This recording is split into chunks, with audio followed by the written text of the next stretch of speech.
Mari siapkan hati kami masing-masing untuk berdoa. Bapa di surga, kami datang pada pagi ini. Kami mau belajar, mau diajar oleh Engkau Tuhan, atas kebenaran-kebenaran firman-Mu pada pagi ini Tuhan. Biarlah Tuhan saat ini Engkau yang persiapkan hati kami untuk menerima semua benih yang terbaik dan daripada-Mu Tuhan untuk pagi ini. Siapkan hamba-Mu, urapi hamba-Mu, dan Tuhan Roh Kudus, hamba-Mu persilahkan Engkau yang bicara sebebas mungkin atas firman-Mu pagi ini Tuhan. Di dalam nama Yesus, amin. Selamat pagi semua, shalom. Pagi ini saya mau membagikan tentang hukum kebenaran Allah atau hukum dunia versus hukum kebenaran Allah. Pagi ini saya tuh merenung dalam kehidupan manusia ini selalu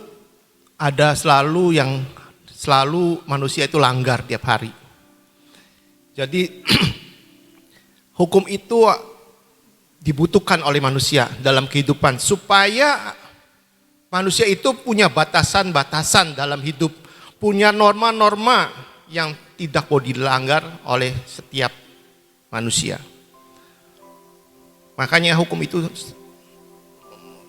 yang ditetapkan oleh manusia, hukum itu tujuannya dibuat oleh suatu lembaga atau suatu orang yang lebih tinggi kedudukannya supaya ada batasan-batasan yang tidak boleh dilanggar oleh setiap orang supaya ada ketertiban dalam kehidupan bermasyarakat. Jadi tujuan hukum itu dibuat supaya manusia itu punya batasan-batasan, norma-norma yang tidak boleh dilanggar. Dan hukum itu biasanya dibuat oleh orang atau suatu lembaga yang lebih tinggi dari kehidupan kita, yang bisa mengatur suatu hukum, suatu batasan, suatu peraturan yang tidak boleh dilanggar oleh kehidupan bermasyarakat. Kalau orang Kristen itu,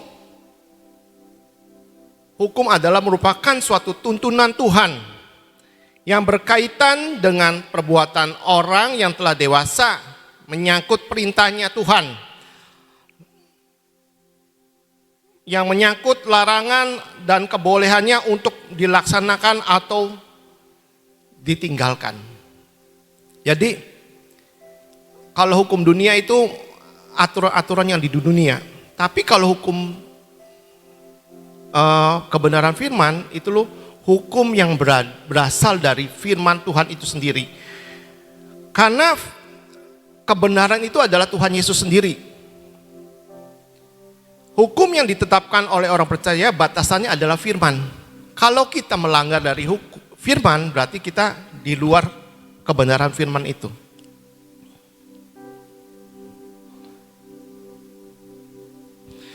Di Mazmur 119 ayat 160, dasar firman-Mu adalah kebenaran dan segala hukum-hukum-Mu yang adil adalah untuk selama-lamanya. Kita hidup sebagai anak-anak Tuhan, sebagai anak-anak yang percaya pada Tuhan.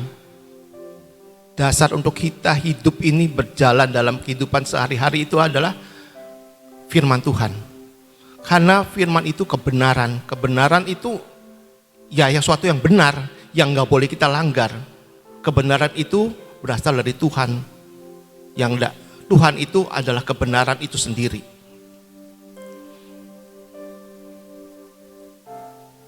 Kalau kita hidup dalam suatu kebenaran,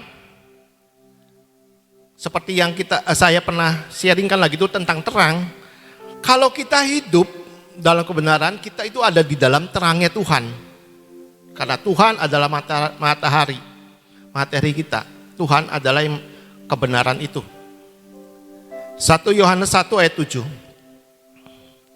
Tetapi jika kita hidup di dalam terang, sama seperti Dia ada di dalam terang, maka kita beroleh persekutuan dengan yang lain dan darah Yesus, anaknya itu, menyucikan kita daripada segala dosa. Jadi kalau kita hidup dalam kebenaran itu, kita hidup di dalam terangnya Tuhan Yesus.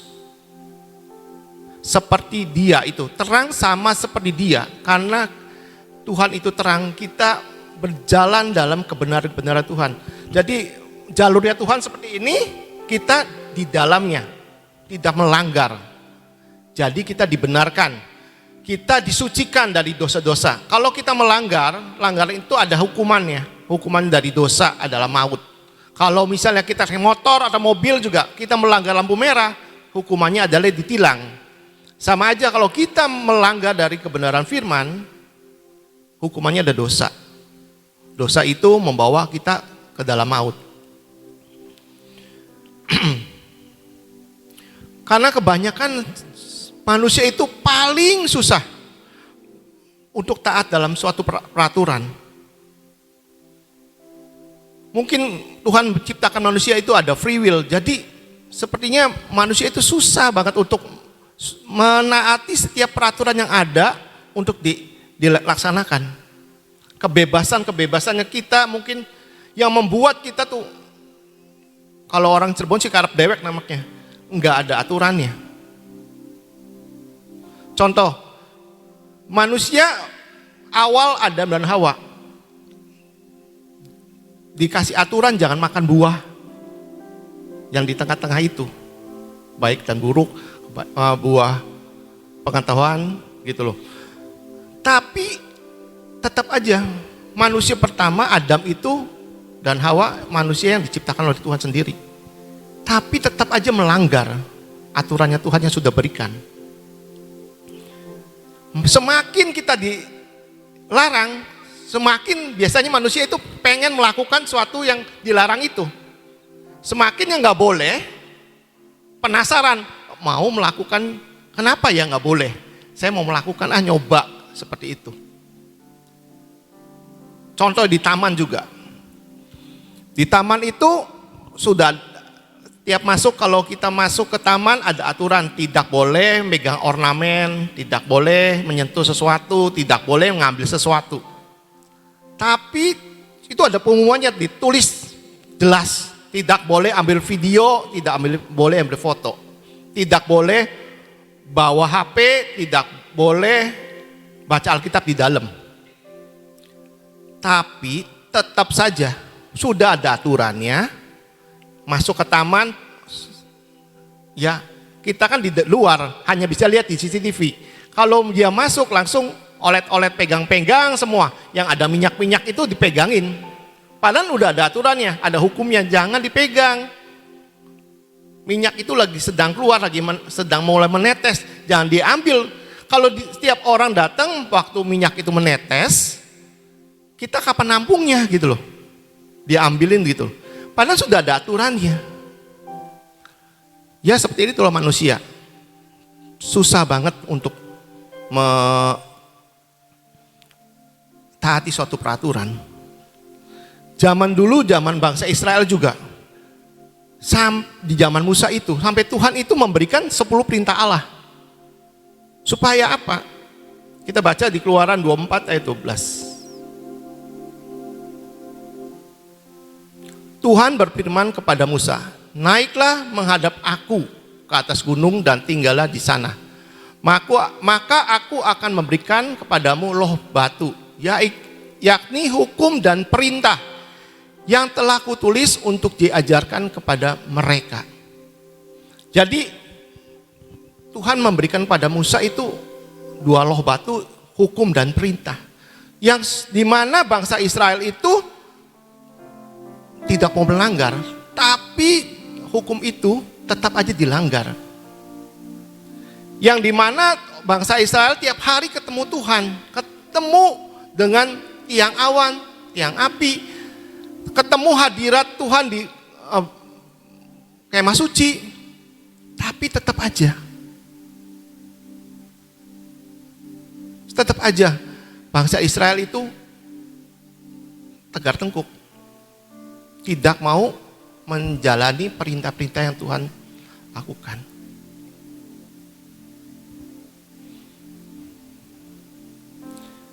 Jadi kita sebagai orang yang sudah percaya, sudah dilahirkan baru, mana yang mau kita lakukan dalam hidup kita? Aturan-aturan mana? Batasan-batasan mana yang harus kita lakukan. Di hukum dunia atau hukumnya kebenaran Allah itu sendiri. Kita sama-sama belajar ya. Hukum-hukum kebenaran Allah itu apa? Sama perbedaannya lah. Perbedaan antara hukum dunia dan hukum kebenaran Allah. Satu, kita belajarin hukum. Kalau hukum dunia, hukum kebenaran Allah adalah hukum kasih. Karena Yesus itu kasih sendiri. Di cerita-cerita Injil itu, Tuhan Yesus setiap melihat orang ada berbelas kasihan di hatinya. Kemanapun lihat orang sakit, berbelas kasihan hatinya. Hukum kasih. Sampai suatu saat orang Farisi nanya kepada Tuhan Yesus, hukum mana yang terutama dalam kehidupan ini? Tuhan Yesus kasih dua hukum. Hukum kasih itu ada dua. Satu, kita baca aja ya. Markus 12 ayat 30 ayat 3 sampai 31.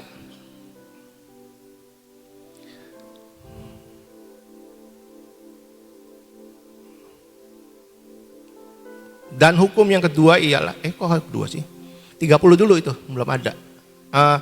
Kasihanilah Tuhan Allahmu dengan segenap hatimu, dengan segenap jiwamu, dan dengan segenap akal budimu, dan dengan segenap kekuatanmu. Dan hukum yang kedua, kasihanilah sesamamu manusia, seperti dirimu sendiri. Tidak ada hukum lain yang lebih utama dari kedua hukum ini. Jadi, hukum kebenaran Allah itu adalah kasih. Yang pertama, kasihlah Tuhan Allahmu dengan segenap hati, segenap jiwa, dan segenap akal budi, dan segenap kekuatan. Jadi semuanya hidup kita ini mengasihi Tuhan. Untuk Tuhan, nggak ada yang buat yang lain. Setelah itu bosan mengasihi manusia, sesama kita.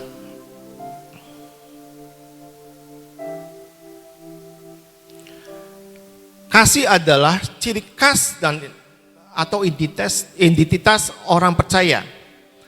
Mengasihi Allah dengan mempersembahkan hidup untuk menjadikan suatu pengabdian pada Allah, bukan kepada manusia. Bukan untuk kepentingan kita sendiri, tapi karena kita tahu kita mengasihi Allah. Karena Allah itu yang menciptakan kita, yang memberikan semua yang terbaik kita butuhkan dalam hidup kita. Tapi hukum dunia, kita bandingin tadi kasih mengasihi Allah, mengasihi manusia. Tapi hukum dunia itu egois. Hukum dunia itu bukan kasih. Tapi selalu kalau mau mengasihi dihitung untung ruginya. Jadi kalau untung ya bolehlah, baiklah sama orang, mengasihi orang. Kalau enggak ya jangan. Mengasihi orang juga lihat, wah kalau orangnya naiknya Mercy, pakainya bagus, pakai emas, gelang, berlian, kita berusaha mengasihi. Tujuannya untung rugi lagi. Siapa tahu orang kaya itu, siapa tahu orang ini memberikan berkat pada saya, siapa tahu orang ini memberikan jalan untuk hidup saya. Tapi kalau yang datang itu bajunya lusuh, bawanya kresek, datang ya di gereja nggak disambut, masuk aja, duduk aja, nggak diperhatikan. Tapi kalau orang yang pakai baju yang mewah, rambutnya dijambul, wah itu setiap orang pasti perhatiin dan apapun disiapkan. Itu hukum dunia, bukan untuk sesamanya, tapi untuk kepentingan pribadi. Yohanes 5 ayat 42. Yohanes 5:42. Yohanes 5 ayat 42. Tetapi tentang kamu, memang aku tahu bahwa di dalam hatimu kamu tidak mempunyai kasih akan Allah. Tuhan ngomong sendiri di sini.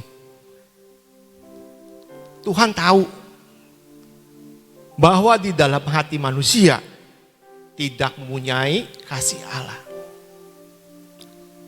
Yang punya kasih itu Allah. Yang memampukan kita untuk hidup dalam kasih adalah Allah. Bagaimana kita bisa mengasihi sesama, mengasihi Allah? Karena kita tadi awal ada di dalam terangnya Tuhan, ada di dalam kebenaran firman-Nya Tuhan.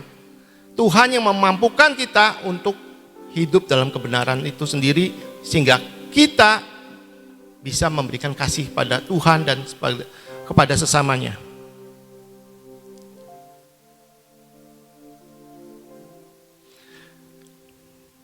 Tuhan Yesus juga berperintah kepada murid-muridnya. Di Yohanes 13 ayat 34 sampai 35.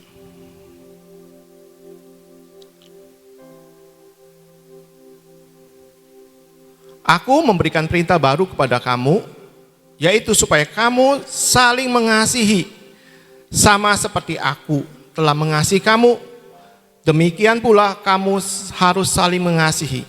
Dengan demikian semua orang akan tahu bahwa kamu adalah murid-muridku, yaitu jikalau kamu saling mengasihi. Jadi kalau kita di dalam Tuhan, kita melakukan seperti murid ini, Tuhan memberi perintah, ini hukumnya, kamu harus mengasihi. Kalau kamu mengasihi, bahwa kamu ada murid-muridku dan kamu ada di dalam aku. Jadi perbedaan hukum dunia dan hukum kebenaran Allah dalam kasih itu lebih beda. Satu, mengasihi dengan benar-benar mengasihi, ya, dari Kristus itu yang memampukan kita untuk mengasihi. Kalau hukumnya dunia, manusia itu tidak punya kasih, hanya melakukan apa yang merasa dirinya diuntungkan. Keegoisan manusia itu selalu ada, saudara. Kita belajar lagi hukum kedua, hukum pengampunan. Hukum pengampunan dilakukan supaya kita mendapatkan pengampunan. Itu Tuhan maksud tujuannya. Kita melakukan pengampunan itu supaya waktu kita melakukan pengampunan, kita dapat pengampunan. Kita baca di Markus 11 ayat 25 sampai 26. Dan jika kamu berdiri untuk berdoa, ampunilah dahulu sekiranya ada barang sesuatu dalam hatimu terhadap seseorang, supaya juga Bapamu yang di surga mengampuni kesalahan-salahanmu. Tetapi jika kamu tidak mengampuni, maka Bapamu yang di surga juga tidak mengampuni kesalahan-salahanmu. Jadi tujuan seperti awal, Tuhan berikan hukum pengampunan itu supaya tujuannya kita diampuni. Dengan cara apa? Kita mengampuni sesamanya. Itu hukum kebenarannya. Kita minta ampun tapi tidak mengampuni sesama kita, ya tidak diselamatkan. Kita melanggar hukum pengampunan itu. Jadi hukum pengampunan itu kuncinya kita mengampuni. Supaya apa? Supaya kita diampuni. Itu hukum kebenaran Allah. Hukum kebenaran Allah mengatakan mengampuni itu 70 kali 7. Coba kalau manusia, hukum dunia ini, manusia ya, 1 kali aku ampuni, 2 kali aku ampuni. Tapi awas ya kalau ketiga kali. Awas gua habisin, gua sikat tuh. Jangan sampai 3 kali, gua udah 2 kali ngampunin.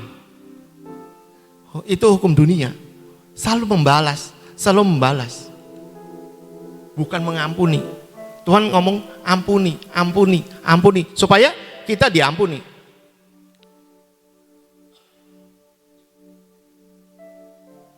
Matius 18 ayat 21 ayat 22. Kita baca yang 70 kali 7 ya. Kemudian datanglah Petrus dan berkata kepada Tuhan, Tuhan, sampai berapa kali aku harus mengampuni saudaramu jika ia berbuat dosa terhadap aku? Sampai 7 kali? Yesus berkata kepadanya, bukan, aku berkata padamu, bukan 7 kali, melainkan 70 kali 7 kali. 70 kali 7. Kayaknya nggak kehitung itu loh. Sekali 2 kali aja ngampuni susah banget. Ini 70 kali 7. Itu hukum. Perintah yang Tuhan lakukan. Yang mau kita lakukan. Supaya Pak kita diampuni. Kita masuk dalam keselamatannya.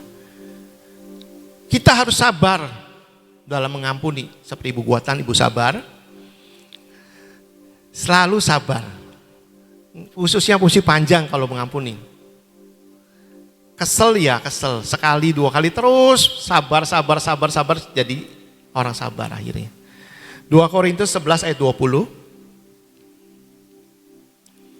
Karena kamu sabar jika orang memperhambakan kamu. Jika orang menghisap kamu. Jika orang menguasai kamu. Jika orang berlaku angkuh terhadap kamu. Jika orang menampar kamu. Di sini mengampuni itu harus sabar. Seringnya kita kalau hukum dunia ngomong, kamu perintah-perintah aja, emangnya gua siapa? Aku siapa gitu loh. Iya kan? Emang pembantu kamu kesel, marah, tidak mengampuni. Ada yang nindas terus. Ada yang menguasai terus. Ada orang tuh orangnya baik. Selalu kalau ada perintah oke, lakukan. Tapi orang itu dimanfaatkan. Selalu jadi apa-apa orang ini yang disuruh. Karena mikir nurut. Padahal belum tentu hatinya nurut. Dia hanya melakukan karena kepaksa mungkin. Jadi keluar keangkuhannya, kemarahannya.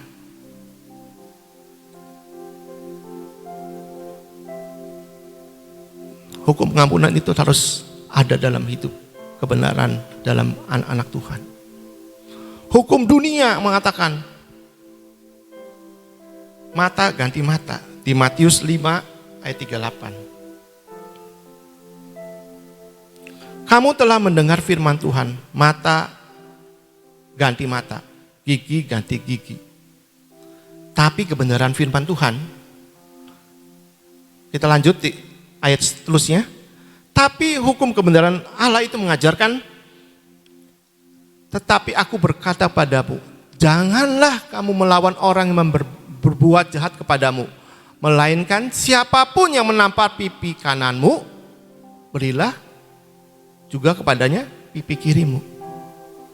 Manusia apapun mau bales, benci, pokoknya wah, kalau orang kesinggung, wah aku singgung, awas ya gitu loh, aku bales, aku nggak terima, itu manusia.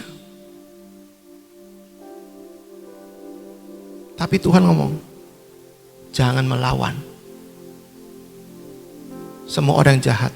Kita belajar, memang nggak mudah, saudara. Untuk jadi mengampuni, untuk jadi orang sabar nggak mudah. Tapi kita berpegang pada hukum pengampunan itu.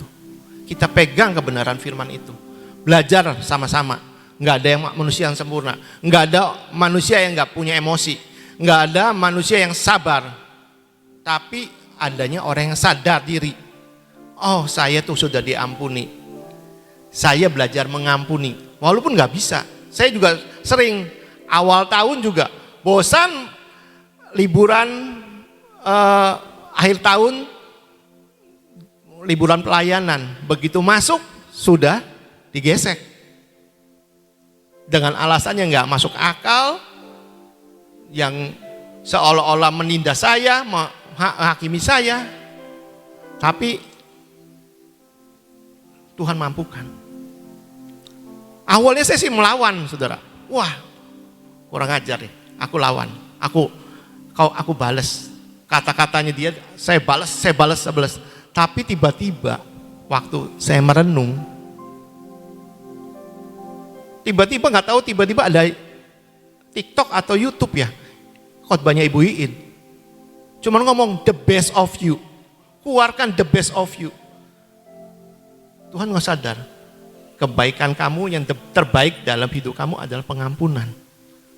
Saya waktu itu, aduh Tuhan, kesel banget Tuhan. Kayaknya nggak bisa ngampuni nih. Aduh kalau bisa sih saya labrak orangnya. Tapi kalau kebenaran firman itu melalui Roh Kudus ada di hati kita. Seperti bicara the best of you. Keluarkan the best of you, pengampunan kamu. Apapun yang terbaik dalam hidup kamu untuk mengampuni, keluarkan kemampuan itu. Tuhan yang menyertai kamu, menyertai kita sehingga kita bisa mengampuni.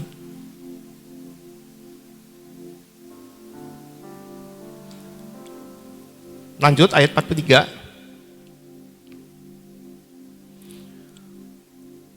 Kamu telah mendengar firman Tuhan. Kasihilah sesama manusia dan bencilah musuhmu. Ini di firman Tuhan ngomong. Kamu telah dengar firman. Ada yang firman kayak gitu. Kasihilah sesamamu dan bencilah musuhmu. Tapi kebenarannya di ayat 44. Tetapi aku berkata kepadamu, kasihilah musuhmu dan berdoalah bagi mereka yang menganiaya kamu. Jadi kalau misalnya kita nggak bisa, wah mau ngerubah orang ini supaya bertobat, dikasih kata-kata bijak, kata-kata firman, semua biasanya kan kalau ada orang salah tuh kita selalu kirim firman, sharing khotbah-khotbah tentang kesalahan orang itu, balas dengan firman. Firman itu sebagai senjata, sebagai pedang untuk ke orang yang bersalah pada kita. Padahal firman itu bermata dua, ke sana dan ke sini. Kita nggak bisa ngubah manusia.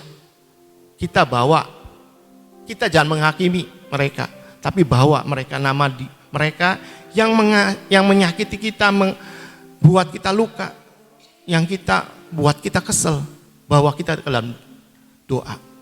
Biar Tuhan yang menjamah, Tuhan yang nemui orang itu dan memulihkan orang itu. Kita nggak bisa. Jangan menuntut orang itu berubah, tapi kita seperti tadi.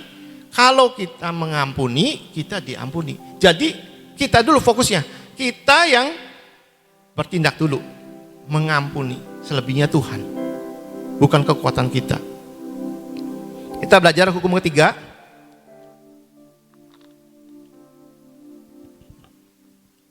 Hukum memberi. Di hukum dunia ini, harus orang-orang tuh biasanya harus mengumpulkan hartanya, kekayaannya. Ada istilah hemat pangkal kaya. Gak salah sih, hemat pangkal kaya gak salah. Hemat untuk berhemat itu gak salah. Tapi jangan berhemat menjadi kikir. Berhemat, ada yang berhemat sangi berhematnya sampai kikir. Padahal uangnya ada.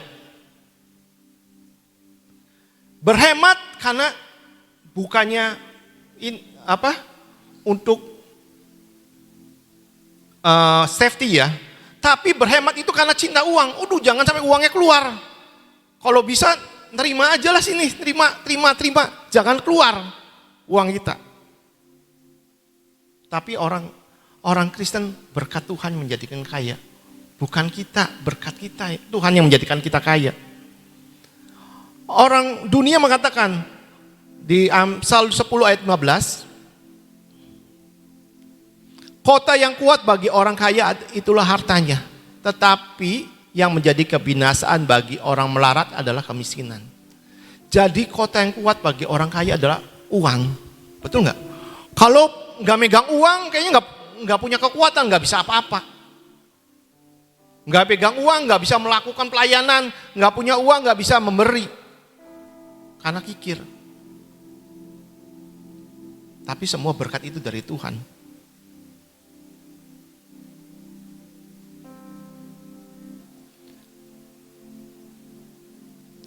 Tuhan ngomong di Kisah Rasul 20 ayat 35b. Adalah lebih baik berbahagia memberi daripada menerima.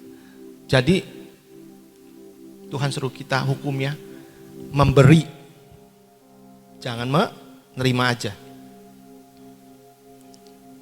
Di Amsal 11 ayat 24 sampai 25.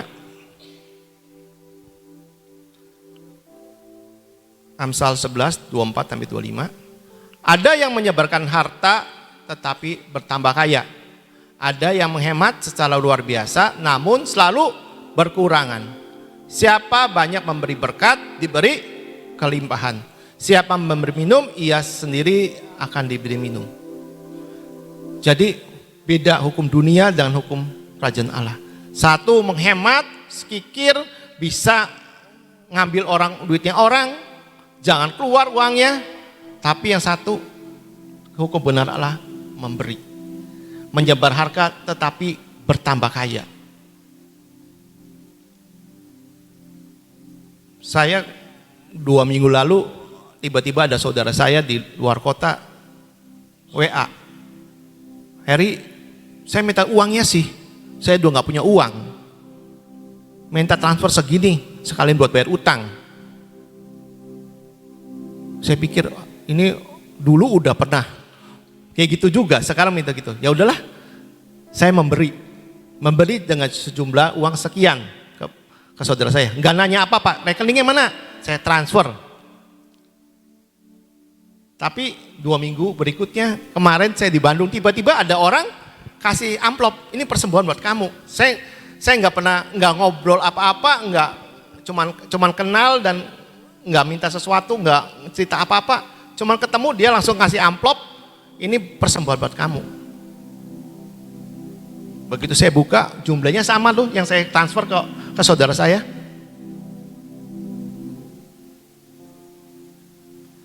Memberi minum, ia sendiri diberi minum. Saya memberi dengan nilai segitu, saya dapat segitu. Hukumnya Tuhan itu tabur pasti menuai. Enggak akan pernah menyebar harta, tetap ada yang menyebar harta tetapi bertambah kaya. Yang menghemat secara luar biasa namun selalu berkurangan. Karena kekurangannya apa? Aduh ini takut habis. Padahal uangnya ada. Cuman takut kekurangan aja. Karena cinta akan Tuhan itu. Uang itu. Hukum keempat, hukum kehambaan. Kalau hukum dunia, untuk menjadi besar terhebat harus bersaing. Harus melakukan sesuatu dengan cara apapun dalam mencapai tujuannya. Kalau biasanya di istilah orang kerja, sikut sana, sikut sini. Singkirin yang ini, singkir ini. Dalam usaha juga kalau bisa dipotong ini. Orang ada informasi, ada berkat orang dipotong, diambil. Mau menang sendiri. Mau yang paling hebat, gak mau disalahkan. Mau jadi bos terus. Maunya merintah tapi gak mau diperintah. Tapi kalau hukum kebenaran Allah di Markus 10 43-45,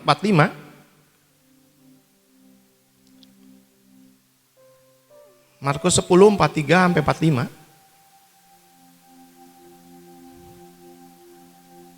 firman yang mengatakan, tidak demikian di antara kamu. Barang siapa ingin menjadi besar di antara kamu, hendaklah ia menjadi pelayanmu. Dan barang siapa ingin menjadi yang terkemuka di antara kamu, hendaklah ia menjadi hamba untuk semuanya. Karena anak manusia juga datang bukan untuk dilayani, melainkan untuk melayani. Dan untuk memberikan nyawanya menjadi tebusan bagi banyak orang. Jadi hukumnya Tuhan.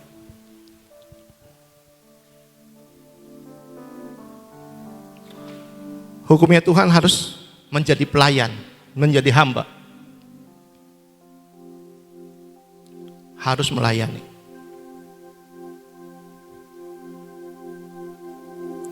Ini satu lagi hukum terakhir. Hukum saling menanggung beban untuk sesamanya. Hukum saling menanggung beban untuk sesamanya.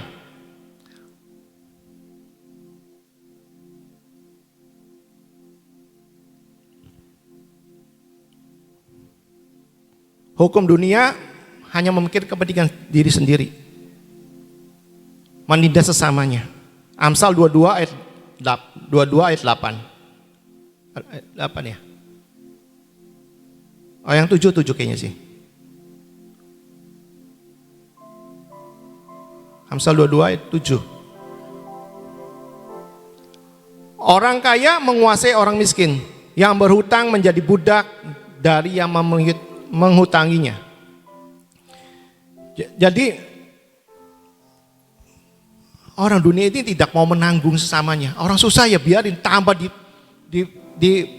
ditindas. Kamu punya hutang, ditindas terus, diteror terus.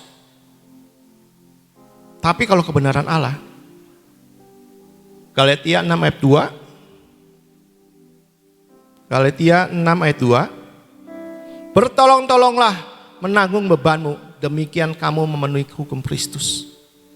Jadi hukum yang terakhir ini, hukum menanggung beban sesama. Bertolong-tolonglah menanggung bebanmu, demikian kamu memenuhi hukum kebenaran Allah, Kristus itu sendiri. Saudara, dari renungan tadi, dari hukum kasih, hukum mengampuni, hukum memberi, hukum kehambaan, hukum menanggung sesamanya. Kita sudah bedakan, saudara. Mana yang harus kita lakukan sebagai orang percaya? Apakah kita mau menjalankan dalam hidup kita ini seperti orang dunia saja, atau kita melakukan seperti apa yang Tuhan perintahkan, Tuhan tetapkan? Mari saudara, kita belajar, kita renungkan, apakah kita sudah melakukan kebenaran-kebenaran hukum Allah itu sendiri, atau sudah kebiasaan kita melakukan apa yang dunia lakukan. Buat saudara, kita berbeda, kita melakukan apa supaya kita tetap jadi terang dan garam dunia, supaya kita serupa dengan Kristus Yesus Tuhan kita sendiri. Tuhan memberkati. Mari kita berdoa. Bapa, hamba-Mu sudah menyampaikan apa yang Kau sampaikan pada pagi ini. Biar firman-Mu ini terus bicara. Firman-Mu walaupun tempat ini sudah selesai, kami percaya Roh-Mu terus bicara, mengoreksi hidup kami masing-masing, mengoreksi apa yang harus dikoreksi dalam hidup kami masing-masing, supaya kami boleh hidup dalam kebenaran-kebenaran hukum daripada-Mu sendiri, dari perintah-perintah-Mu sendiri untuk hidup kami, sehingga kami boleh dibenarkan, boleh diselamatkan karena kebenaran itu sendiri. Tuhan, boleh kami menjadi seperti Engkau karena Engkau Tuhan kami. Terima kasih atas kebenaran firman-Mu ini. Terus beracaralah Tuhan. Dan saat ini hamba-Mu berdoa, Tuhan juga, Tuhan berdoa untuk negara ini. Biarlah perlindungan-Mu, kendali-Mu ada dalam negara ini. Kau jagai, Kau pagari, Kau selamatkan bangsa ini Tuhan. Kau berkati bangsa ini. Engkau buat bangsa ini Tuhan. Buat ada tuaian besar terjadi di bangsa ini. Ada pertobatan di mana-mana. Ada setiap lutut bertelut, setiap lidah mengaku bahwa Engkau Tuhan Yesus Kristus. Tuhan, kami berdoa juga untuk hamba-Mu, Ibu Nani yang melayani di Semarang. Biarlah Tuhan, Engkau yang berikan kekuatan, kesehatan, berikan pengurapan, berikan kebenaran firman-Mu untuk di-sharingkan di sana Tuhan. Buat perlindungan-Mu total atas Ibu Nani di Semarang. Terima kasih Tuhan. Dan hamba-Mu juga minta kekuatan, kesehatan, urapan yang baru atas kehidupan kami. Untuk hari ini kami berjalan dalam ketetapan-ketetapan yang daripada-Mu. Dan hamba-Mu butuh pengurapan daripada-Mu. Mari kita saudara, mari kita pengurapan.